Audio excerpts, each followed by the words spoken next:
What up, though? Dig it, going straight off into it. Talking about this Ratchet rap history timeline, right? From current times, we can go back to the 50s and 60s and 70s. And it's not all about just rap, but just music in general, right? Okay, here we are.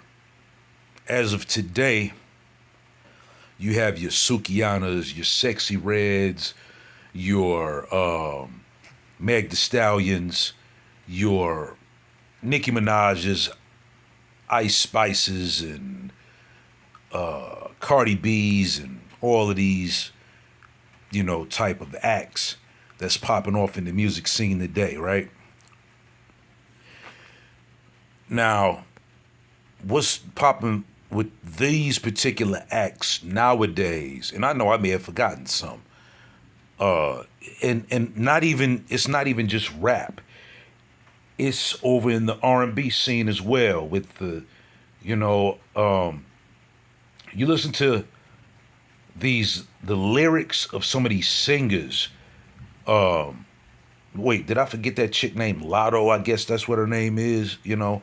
Um, there's a million and one of them, and I wouldn't be able to name all of them. I'm just talking about, to my knowledge, the ones who are the popular ones at this point. But if you listen to some of the lyrics of the R&B singers, you know,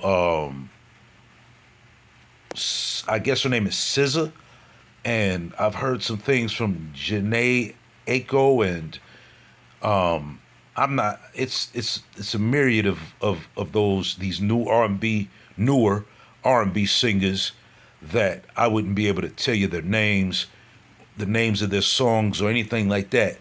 But from the things that I've heard, and it made me be like, the fuck?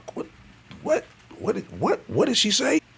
Also, don't get me wrong, it's not just the females, but the females are the ones that are being exploited by the machine. You understand? And they're spearheading the movement because since day one of the, what I would say, the ratchet rap shit is and so forth, men have dominated and spearheaded, led that particular um thing. You know what I mean?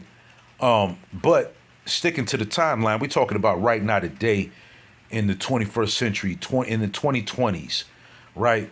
So then, if we take it back to like, let's go to the 90s into the 2000s, right? You got your Little Kim and your Foxy Browns, who were the top two at that particular point of this ratchet rap shit, right? You had your Charlie Baltimore's and what's that other girl? The chick that was it Blue Cantrell that was telling people in her song to bust the windows out of his car and all this type of dramatic way, as they call it, toxic, since it's the buzzword now. This toxic shit, right? You know, um, you know, who pretty much gave birth to and opened the doors for the ones that you hear nowadays. But then when you go back before that, in from the 90s to the 2000s, you go back to the 80s, right? Hip hop didn't start becoming quote unquote ratchet and adult themed until about the mid 80s. Before that, rap records was just cats spitting on the mic, straight rhymes, and everything was clean. You know what I'm saying? Kim notably was one of the premier MCs that was known for not cussing in his records and to be as dope as he was, right? Um, Not that he has anything to do with ratchet rap, but just saying that um, he was one of the, you know, staple cats that people talk about um, being successful as he was and not cursing, you know. or having any type of sexual themed type of joints. You know what I'm saying? But if you go back to the mid 80s, right?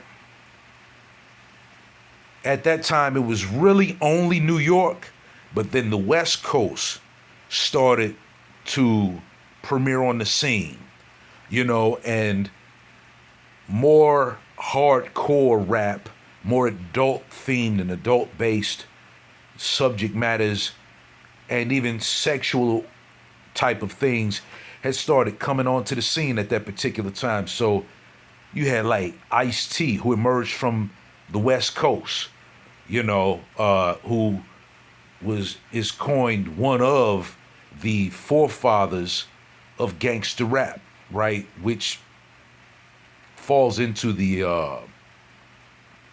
adult themed / ratchet rap category. But Ice-T, his message and purpose in it was totally different. He spit rhymes to tell you what not to do, as opposed to glorifying those lifestyles and so forth, right? Now, then you had from Florida, like I say, at that time in the 80s, it was really only New York until the West Coast started emerging on the scene with Ice-T, NWA, those types of groups. You know what I mean? NWA came in and kicked the door in when they came on the scene. 8 Ball, Dope Man, and, all that kind of stuff, which gave a voice and light to street life and the realness of it. You know what I'm saying? Bitch this, hoe that, slap the bitch, pimp the bitch, whatever, you know what I mean? All that type of stuff was coming through from that particular angle with NWA. And then on the East Coast, you had LL Cool J, right? With a song called Dear Yvette. You're a freak. You think you're Lady Godiva. Some freaks alive, but Yvette, you're alive, right?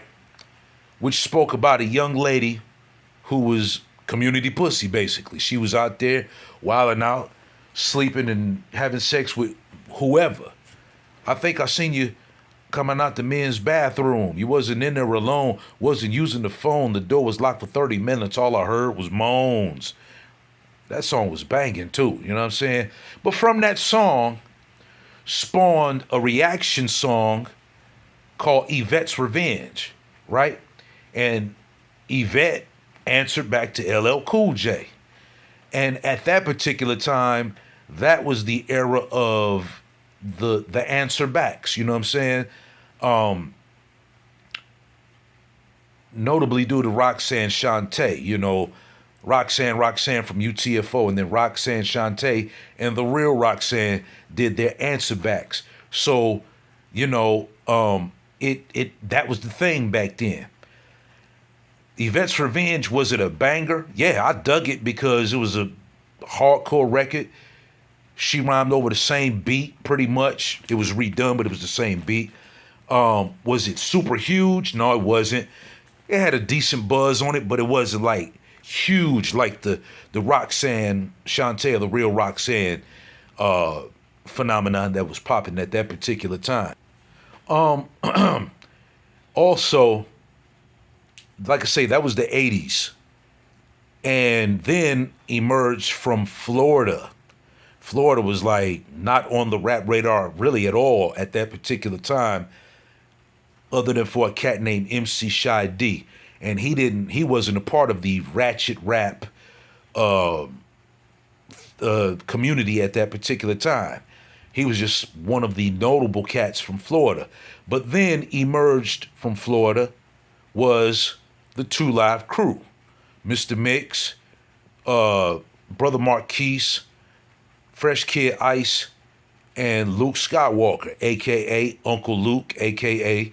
Luther Campbell, right? And they came with the adult-themed, Bitch, bounce that ass, shake that asshole, this, that, and the third. And this was before NWA, right? Just about maybe a year or two, maybe even 3 years before NWA. But I'm gonna say I'll give it two. And again, this is a thing of shock value because it was like, whoa, who is these motherfuckers out here talking about bitch and titties and ass and all of this on a record? You know what I mean?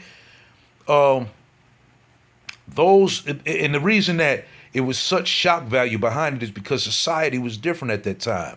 You know, you didn't see a lot of sex on TV. You didn't hear it on the radio. You know, you heard love songs that, in a roundabout way, in an inadvertent way, talked about sex, but they didn't do gonzo porn music. You know what I mean? If y'all don't know what gonzo porn has no plot. It just, soon as you hit the play button, everybody fucking straight up. You know, it wasn't no plot, no lead in, no foreplay, no none of that. You know what I'm saying? It was just straight up, just let's get down. You know what I mean? And so that was the shock value of the Two Live Crew. So NWA, Two Live Crew, those were the biggest shock value pieces as far as hip hop was concerned in the 80s, right? So let's go back to the 70s. Like I stated earlier, it's not just about hip hop, it's about music in general. You know what I'm saying? In the 70s, rap was an infant, and everybody was still, to the bang bang boogie, say up jump the boogie to the rhythm of the boogity bee.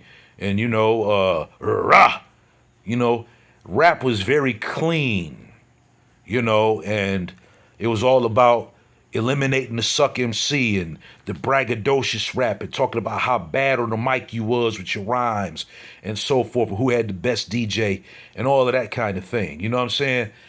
So in the 70s, as far as hip hop was concerned, there was none of that. But you had one particular exception, which didn't make a big, huge splash, but it was a huge enough splash to where it turned a few heads.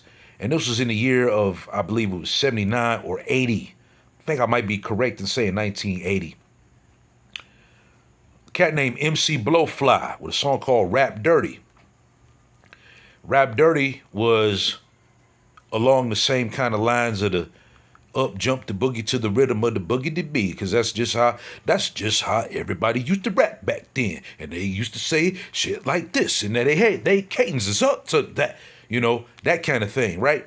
But he was rapping about dirty shit, and wow, who was this cat? Talk about rap dirty, you know what I mean? Shock value again.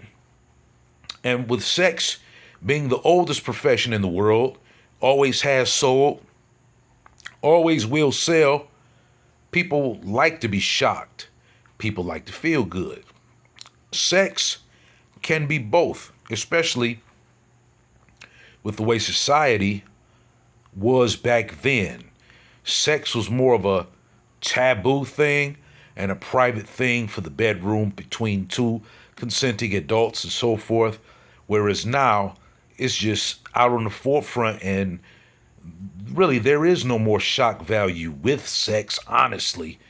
But some kind of way, they managed to still get that out of it. You know what I mean? But anyway, sticking to the 70s, MC Blowfly, Rap Dirty. Also, on the music scene, you had a lady by the name of Millie Jackson, right? Millie Jackson was like, wow, who the fuck is this lady saying these things and singing like this on her songs? And if y'all don't know who Millie Jackson is, look her up. She's most notably known for a song called "Fuck You," and she did it in a like orchestral style. Fuck you, fuck you, fuck you, fuck you, fuck you. And it was dope, actually. I loved it, to be honest with you.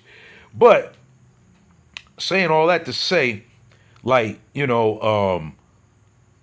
this, from where it came from, to where it is now, I mean, now it's leaps and bounds way dirtier than it was back in the day. It just is. The shock value of it, I would kind of think to say, has damn near, had its course. It's written its course. You know what I mean? Because with the sexual music, the ratchet rap, and so forth, there's nothing else about it now that is shock value wise. It's not like, wow, anymore. You know what I'm saying? Because we've gotten so used to it and it's everywhere. It's commonplace at this point, and especially with the acts that they have nowadays, and as much as they're exploited everywhere you see it, you know, it's, it's crazy. And it's a negative, it's doing a negative impact on the youth because the youth believes and thinks that, just like everybody always has, if it's on radio and television, it's cool. It's the cool shit. Everybody gets to see you and you get money from it. You know what I'm saying? And people have short foresight, right? They don't believe or think about the after effects of what doing these type of things can have on you in terms of future opportunities, and so forth. You know what I mean? They don't have it. Um, it's not of a particular foresight, you know, and it's wild and crazy, man. And you know, also you can, beyond music, you have comedy, right? Um, you got your Mom Mableys, you got your Red Foxes, your Eddie Murphy, Richard Pryor, you know, all of these people. And back in those days, when society was different, things were different. Those were the days where if I wanted to listen to Red Fox or Richard Pryor or Eddie Murphy or whatever, I used to have to go sneak over my friend's house. We go in the basement, put the record on the turntable, and sit close, turn the volume down to where, and we would sit real close by the speakers and we would listen to it, laugh our asses off. Because number one, we was doing something we know we ain't had no business doing. And number two, we was listening to something that the adults would only listen to at the parties and what have you. And we wasn't supposed to hear it as kids. We didn't hear our parents talk like that, or at least I didn't. Everybody's families and family structure is different.